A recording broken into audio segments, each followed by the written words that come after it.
Hello दोस्तों, आज हम पढ़ाएंगे आपको रॉबर्ट फ्रॉस्ट की डस्ट ऑफ स्नो पोम, जो बहुत सी अच्छी पोम है, बहुत ही क्यूट साइड पोम है, बहुत ही सुंदर छोटी पोम है। ठीक है, और ये इतना इजी पोम है और इजी पोम होने के बावजूद भी इसका जो अर्थ है, मीनिंग है, वो बहुत गहरा हुआ। इसका मीनिंग जो है बहुत ही डीप है। ठीक है, तो सबसे पहले मैं शुरू करता हूँ, इसकी समरी बताता हूँ क्या होता है इसमें। इसमें क्या लिखा गया है। तो पोएट जो होता है, रॉबर्ट फ्रॉस्ट पोएट है, वो कहीं जा रहे होते हैं, उनका मूड बहुत ही डिप्रेसिव मूड होता है, बहुत दुखी होते हैं और कहीं जा रहे होते हैं। अचानक में क्या होता है, रास्ते में एक पेड़ के नीचे हेमलॉक ट्री होता है, उसके नीचे वो जो रुक जाते हैं, उसके ऊपर बर्फ लगी होती है। इतने में एक कौवा उसके ऊपर बैठ जाता है। जैसे कौवा उस पर बैठ जाता है, वैसे उसकी जो शाखाएं वो हिल जाती हैं और उसके ऊपर पड़ा हुआ जो बर्फ है वो नीचे गिर जाता है। वो किसके ऊपर गिरता है? पोएट के ऊपर गिर जाता है। जब पोएट के ऊपर गिर जाता है तो पोएट जो दुखी था, परेशान था, उससे पहले उसका मूड अचानक बदल जाता है।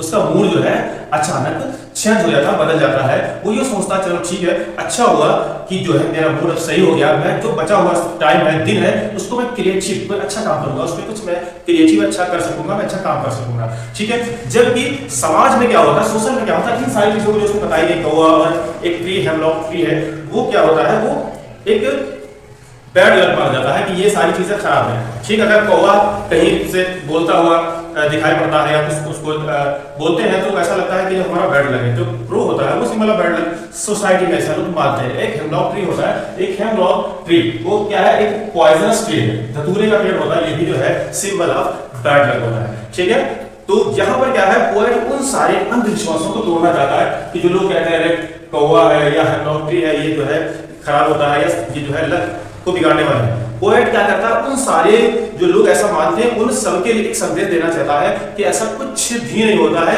इन सारी चीजों से पोएट का मूड सही हुआ है। ठीक है, तो चलते हैं, शुरू करते हैं पोएट को। Dust of snow. Dust of snow Robert Frost की पोएम है। डस्ट माने होता है धूल। डस्ट मींस धूल, ऑफ स्नो, ऑफ मींस होता है कार की, स्नो मींस होता है बर्फ। तो बर्फ के कण, यहाँ पे धूल, डस्ट माने धूल होता है, लेकिन यहाँ पर बर्फ की धूल का मतलब है बर्फ के कण। यहाँ पे डस्ट का मतलब है कण। ठीक है, डस्ट ऑफ स्नो का मतलब है बर्फ के कण। ठीक है, समझ में आया? चलिए, तो पहला स्टेज है the way a crow shoot down on me the dust of snow from a hemlock tree. The way, जिस तरह से, द वे का मतलब प्रकार, तरह से, जिस तरह से, a crow shoot down on me, जिस तरह से एक कौवे ने मेरे ऊपर झड़क दिया या गिरा दिया, shoot down on me the dust of snow, बर्फ के particles, the particle of snow, बर्फ के जो टुकड़े थे, कह सकते हो बर्फ के जो कण थे, उनको कण के ऊपर गिरा दिया, पोएट के ऊपर गिरा दिया। फ्रॉम ए हेमलॉक ट्री, वो कण कहां से आए थे? हेमलॉक ट्री से आए थे। कहां से? क्योंकि हेमलॉक के ऊपर बर्फ जमा हुआ था, जैसे कौवा बैठा, वो बर्फ के जो कण थे, पार्टिकल थे, वो वहां से झड़ करके नीचे गिरे और पोएट क्या था, नीचे खड़ा हुआ था, उसके ऊपर गिरे। ठीक है, तो समझ में आ गया। द वे अ क्रो, जिस तरह से एक कौवे ने shoot down on me the dust of snow from a hemlock tree. Hemlock tree क्या होता है? एक पॉइजनस पेड़ होता है, जहरीला पेड़ होता है, जिसको हम धतूरा भी कहते हैं। ठीक है, तो उसके ऊपर जैसे बैठता है कौवा और बर्फ के जो डस्ट होती है वो पोएट के ऊपर गिर जाती है। जैसे ही पोएट के ऊपर वो बर्फ के टुकड़े या डस्ट गिरती है, पोएट का मूड जो होता है वो चेंज इनटू हैप्पीनेस। क्या होता है? खुश हो जाता है, उसका मूड बदल जाता है, खुश हो जाता है। ठीक है, तो समझ में आ गया। दूसरा स्टेज, ये स्टेज वन था और ये स्टेज सेकंड है। सेकंड क्या है? हैज गिवन माय हार्ट, जो मैंने बताया उसका मूड बदल गया, वही चीज है।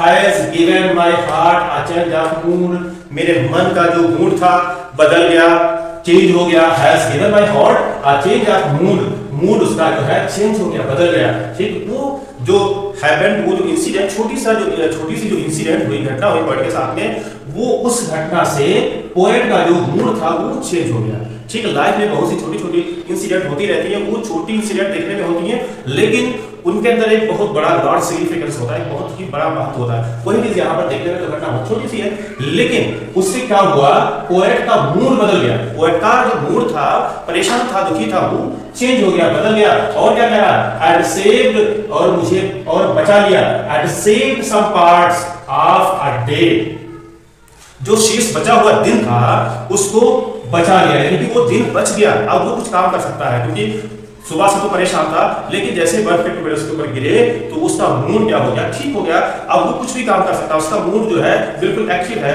टू डू समथिंग, कुछ भी करने के लिए वो रेडी है, उसका मूड बिल्कुल तैयार है करने के लिए। आई हैड ड्यू कहता उससे पहले बिल्कुल मैं जो दुखी था, परेशान था।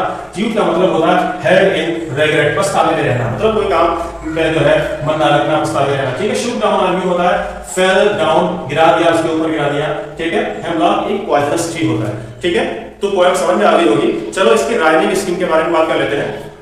चलो पहला स्टैंजा देखते हैं। तो पहला स्टैंजा में देखिए लास्ट में का वे आर क्रो, यहां पर क्रो आया। अब देखिए थर्ड लाइन में क्या आ रहा है, स्नो। तो ये जो है क्रो में ए आ गया और स्नो में भी ए आ गया, ठीक है। शुभ नाम मी, यहां पर इसको हम नाम लेते हैं बी, मी और ट्री, देखिए यहां पर बी आ गया। तो इसकी राइटिंग स्कीम क्या हो गई, ए बी ए डी।